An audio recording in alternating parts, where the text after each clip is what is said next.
Welcome back, everybody. Today I'm going to teach you how to change your Weebly site title to a different font.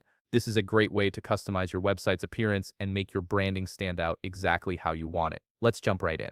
First, open your browser and navigate to Weebly.com. Once you're there, log into your Weebly account using your credentials. After signing in, you'll land on your homepage where you can manage all your websites and account settings. Now direct your attention to the left menu on your screen. You'll see an option labeled Website. Go ahead and click on it. This section houses all your active sites and gives you quick access to editing tools.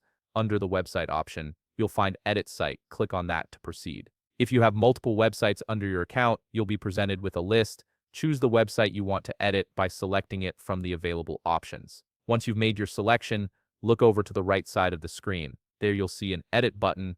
Click on it to open the editor page for your chosen website. You're now on the editor page, which is where all the magic happens. This is your main workspace for customizing the design and content of your site. At the top of the page, you'll notice a menu bar with several options. Click on Theme to access your site's design settings. After clicking on Theme, focus on the left side menu that appears. Here you'll find various customization options for your website's overall look and feel. Look for and click on Change Fonts. This feature allows you to adjust the typography across different elements of your site. In the Change Fonts menu, locate and click on Site Title. This is the specific element you want to modify. Once you click it, you'll be able to edit the font of your site title directly. You can now browse through different font options and select the one that best represents your brand and style. And there you have it. You've successfully changed your Weebly site title font, giving your website a more personalized and professional appearance. If you found this video helpful, please leave a like, subscribe, and see you in the next video.